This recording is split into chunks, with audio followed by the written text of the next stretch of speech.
Hello, so let's have a look at the decks that I worked with this week.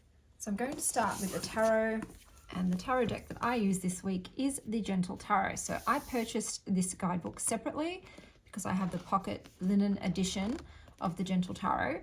This cover is a sort of linen feel. The tarot itself, the pocket linen edition, comes with like little mini cards, so you can sort of just use that, but I wanted the full write-up. The guidebook is gorgeous, so it is full color.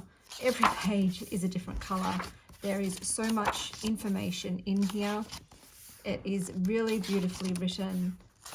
It's very soft, very gentle, very sweet, almost story-like, telling fables or folklore traditions. So the Major Arcana has like 3 pages or 4 pages, and then you've got the quartz. So you'll see a little symbol in the corner which will tell you like this is 5 of Cups. You'll have a full page color of the card, sort of a main keyword sentence, sort of about the card, upright and reversed. Then you've also got about the art and the symbolism. So you've got explanations as to why they've chosen what they've chosen. So once again, like really beautifully done guidebook, gorgeous. So here are the cards. So yeah, I've got the linen. The linen, so it's very nice, and I edged mine in a brown. Like, oh, what a great color match. I don't know if anybody else gets excited about like color matching, but I do. So this deck also has its own special card. Kitty, you're tickling my feet. That's very distracting. I love the color palette in this. It is even though it is still colorful, it is subdued and gentle. Sorry about that, guys. It's a gentle coloring. The pictures are very earthy and animal nature inspired, except for the devil. There's a Samban Sun. So I do love the imagery of the deck. Now, for me though, I have had a hard time connecting. So this is a deck that I bought based on everybody else going gaga over it. For me, for whatever reason, I wasn't like really drawn to it, even though it's not offensive in any way. Like, even though I do enjoy the aesthetic and the color scheme and the topic, for some reason I was just like, yeah, it's not really floating my boat. But I heard so many great things about it, so many times, that I thought I have to give it a go. And like I said, beautiful quality. So this is such excellent quality. I did not like the tuck box this came with. That's because tuck boxes and I just do not get along. We are mortal enemies. I always rip them. I cannot open a tuck box without tearing it.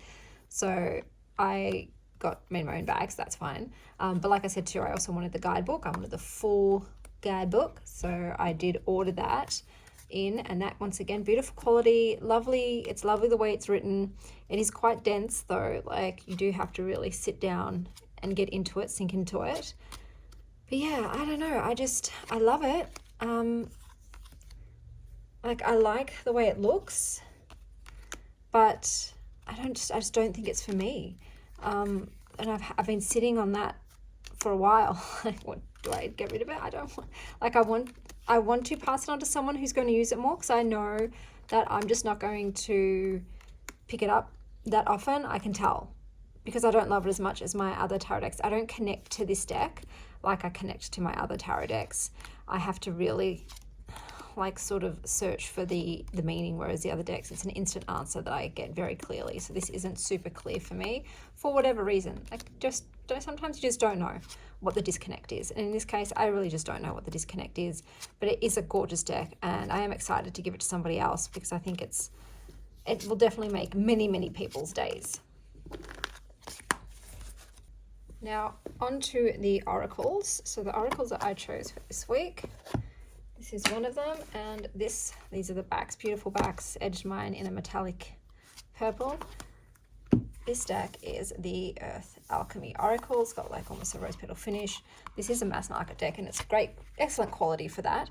You do need to reference the index, so the cards are not in alphabetical order and they don't have numbers on them. So you do have to keep looking at the index to find where it is.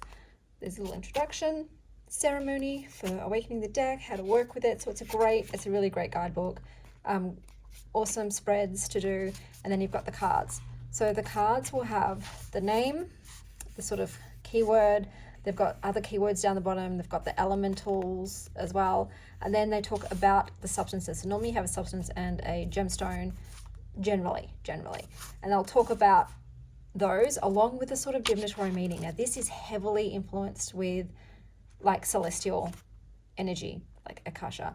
It's got a lot of angelic vibes and astrological vibes, Lyran, Stargate, that sort of energy, cosmic energy. So it is quite cosmic. Then you've got the back. So the cardstock is glossy though, but it's okay. Like I ain't mad about it.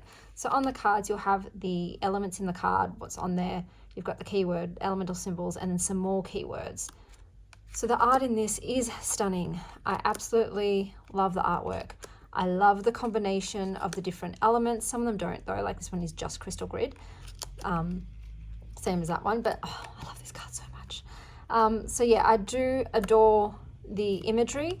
I adore the subject theme, but I was working with it today and I did not connect and it was cold. And I'm like, why? Because I've used this many times before and I've always adored it. And I sat there and held it and I worked with it and I'm like, I know why.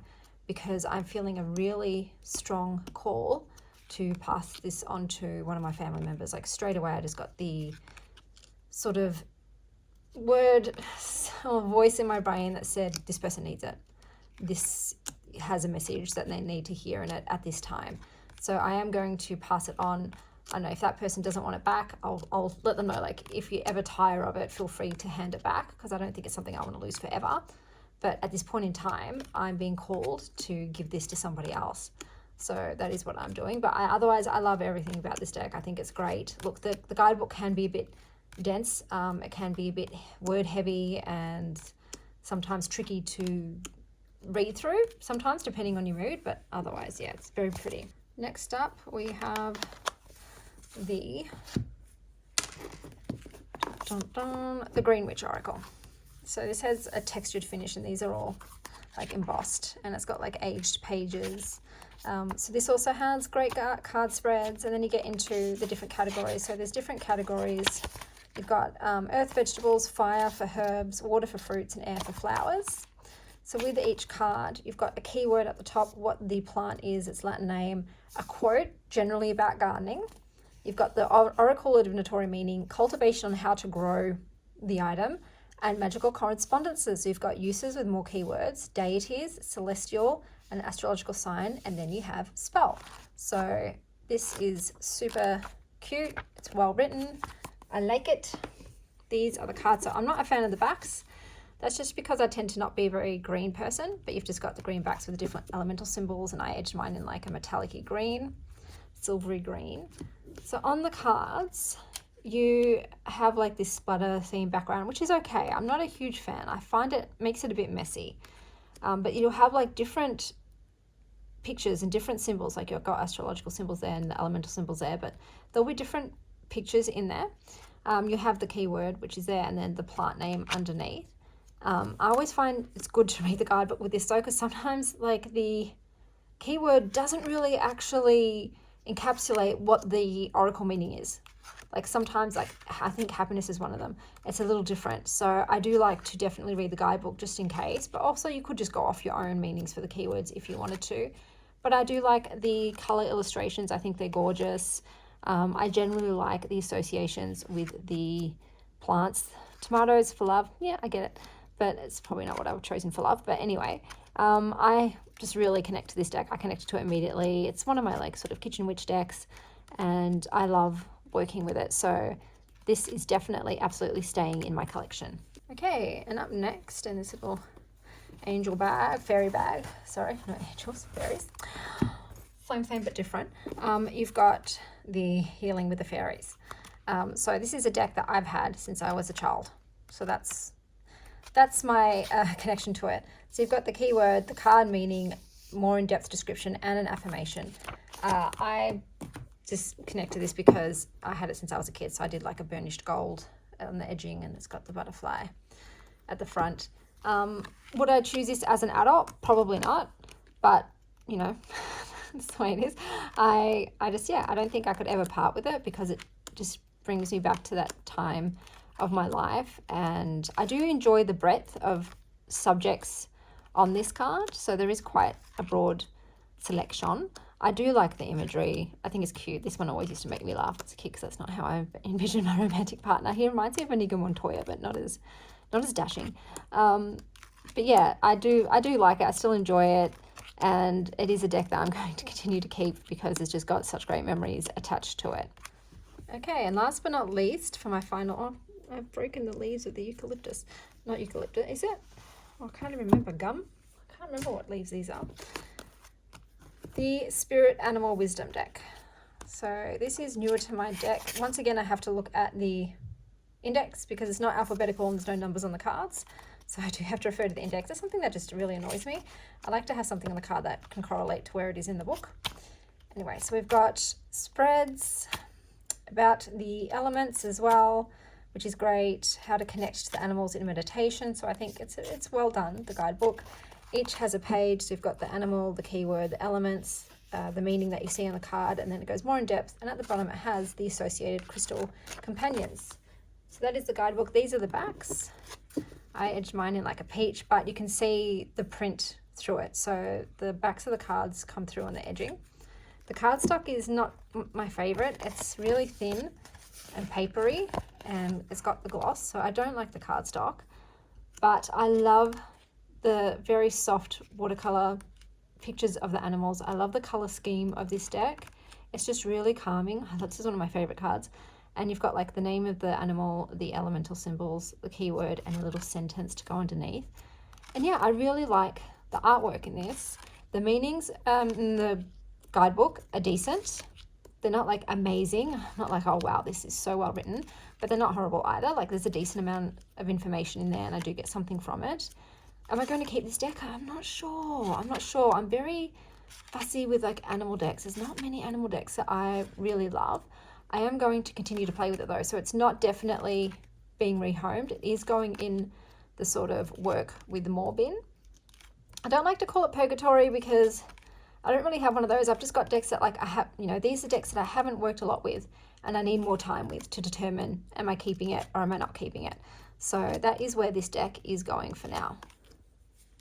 Okay, so these are all the cards together. How did I think they read together? They're pretty well. They all have that sort of like earth energy, and some of them had like more of a cosmic, well, this one had a cosmic energy, but the other ones were very like rooted in nature. So they all had a very nature sort of base, a very gentle, calming, sweet, bordering on like sort of whimsical vibe. So I did think that they read well together. Out of all of them, I think this one probably didn't go the most because it had just such a very obvious cosmic energy, whereas the others didn't really have that. But we're going to do the past, present, future 5 card spread. So for my past, I got higher consciousness. You are receiving guidance from your true self, your higher conscious, which is one with divine universal wisdom. You are listening to love rather than fear. This card is a validation that your recent feelings, thoughts, dreams, and aspirations are coming from spirit. You have been asking for divine guidance, and your higher self has answered your prayers. Your spiritual path has helped you hear this voice because you've taken time to listen. Perhaps you've begun meditation or yoga, and this has helped you quiet your mind. Or maybe you've put your foot down to the universe and have adamantly decided to improve your life. Whichever route you've taken is working very well. Now the fairies ask you to keep having conversations with your higher consciousness. This will involve carving out time away from noise and stress. You may need to take frequent nature walks, join a spiritual support group, or go on a retreat. By quieting your life and your mind, the voice of your higher consciousness becomes increasingly loud and clear. It guides you perfectly through all life areas. Affirmation. I easily hear and understand the inner voice of spirit. So that is that one. And then we've got present. So for my present, I got cat down here. Speak your truth. Earth and air. Have strength, faith, and conviction in your voice. It has never been more needed. The cat shines a light on all the ways you communicate to friends, family, or work colleagues. She will bring clarity and help you find your voice if you feel you've lost it. The cat helps you communicate with higher beings and spirits, opening and working on your throat chakra. The cat brings in powerful Ra sun energy from the great central sun, Helios, to activate and charge your cells and higher chakras. The cat brings a balanced perspective, courage, independence, and strength. She's all things mystical and magical, an ancient protector of many earthly civilizations, especially during ancient Egyptian times, where she was worshipped through Bastet, the goddess of protection. You're being asked to bring this spirit animal's energy into your life and refresh and energize your body with the sun's energy. Crystal companions are sodalite, chrysocolla, and blue kyanite. Then in my future position, I have attraction down here. Attraction, pansy. In gardens, beauty is a byproduct. The main business is sex and death, by Sam Llewellyn. The oracle meaning. Pansies indicate that people are being pulled into your life who align well with you. Romance may be on the agenda. But this energy also helps build community and friendship circles, possibly where learning takes place. It is time to step back a little and relax into what is happening naturally. Hesitation and overthinking could cause blockages, and watch out for personal deception and gossip. And then it's got how to grow the plant. And then under magical correspondences, uses. Memories, meditation, kindness, resonance, weather magic. Deities are fairies, Charis, Kuan Yin. Celestial is Saturn. The astrological signs are Libra. And then it has an attraction spell, which I will not read out. So that was for future. And then we've got what is holding you back. And I got 7 of Thunder. So next I got what is holding you back, and that is 7 of Thunder, which is, I think, 7 of Swords. I am vigilant of disruptions that approach my path. I summon clarity of mind and support myself with love and healthy boundaries. The lynx looks back, taking a pause in their step as if sensing something unbalanced behind them. The lightning bolt represents how tuned they are to their surroundings.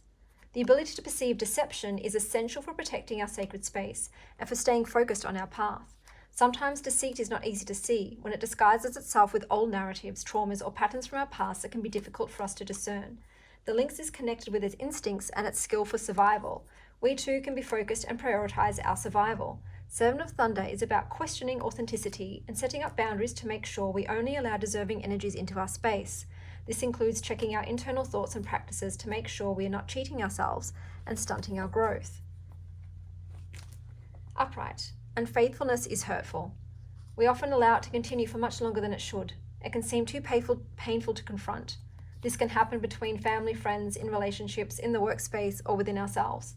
It's important to tend to these situations because they can take up too much of our emotional energy and distract us from more meaningful experiences. Has someone in your sphere been deceitful towards you? Has someone invoked hurtful patterns that you know cross your boundaries and you haven't protected your space? These are important questions to ask. The lynx knows how to see situations clearly. There is nothing more powerful than listening to what is right in your heart. It is okay to want to protect yourself. Let the lightning illuminate your clarity of mind. You are strong and you are sharp. Reversed. No judgment here. This is simply a check-in. Take the time and space you need to be direct with yourself. Have you been dishonest with yourself or others? Are you hiding your truth? Sometimes we allow fear to take the reins, but ultimately we're denying our own powerful flame and allowing someone else's story to lead us. With this reversal, take a moment to gauge your own honesty with yourself and with others. Turn within and patiently and lovingly forgive yourself. Your fire is ever ready, and they are for you. You can journal about internal processes and seek clarity of mind. The lynx is very sure. Deep down, so are you. And then they talk about the artwork behind it, but I'll leave that. I will leave that for now. So I've got that there. And then in the last space, we have how to push forward. So for that, I got golden and topaz and yellow rose. Sorry, I just cannot read today for some reason. And you can see the keyword is abundance, with fire as the element. Raising your vibration, light missions, and Ra activations. Golden topaz calls itself a divinity stone, holding the glorious rays of the sun. Its regal, bright energy moves in a slow, grounded, warm way, radiating its gentle power in all directions, soothing and stimulating the glands around your brain, third eye, and throat. It brings lasting energy that will recharge you for the days ahead. It likes to seek out lies and illusions, helping you recognize patterns of self-sabotage, ways you have strayed from truth out of fear. It can quiet the ego and show you how to appreciate your self-worth and pride in a balanced, loving, humble way. It teaches lessons of attachment and detachment from your surroundings in a way that serves your higher self and I am presence. What do you need to detach from to serve your highest good at this time? An activating and enhancing stone, topaz attunes you to the highest forces in the universe, helping you get things done and move forward, bestowing the gifts of wisdom, strength, and success. It's one of the most potent and powerful manifesting stones. It generates abundance within and around you in alignment with what is appropriate and harmonious for your highest path. It links with your solar plexus chakra, activating and enhancing your willpower. Aligning with golden topaz helps us realize that anything is possible as long as we stay dedicated, focused, and in the heart. Allow golden topaz to sink into your heart to nurture and illuminate all parts of you that wish to be seen at this time. When you move with the energies of this stone, you bring close Lord Lanto, master of the second yellow ray of illumination, wisdom, and education, as well as Master Kuthumi, Gautama Buddha, and Lord Ganesha. Yellow rose. As topaz is such a high clear vibration, it needed another similar frequency to pair with. The rose vibrates at a high electrical frequency with a powerful energy field, giving it the mantle of one of the highest vibrating flowers on earth. When smelt, it is opened up fully within your heart. Her color connects you with the solar plexus, but she speaks of connecting you to the divine mind through your crown. We cannot access the divine mind or the mind of Christ in all things whilst in the 3D matrix where we live. We need to journey through the heart up and out. We need to totally surrender to the truth that we know and control nothing. By emptying ourselves, the divine mind draws closer. Yellow rose comes in to hold your hand through this, to offer your friendly, non-judgmental companionship as you come to these realizations. It is much like stepping into the void and feeling of a deep need to empty yourself and surrender to something greater than you. She says, surrender yourself to light and dark. Oops. So those are all of the cards. I felt like these two really pinged off each other. That's everything this week. I hope that wherever you are, you're having a healing morning, afternoon, or evening. And as always, stay wild, Star Child.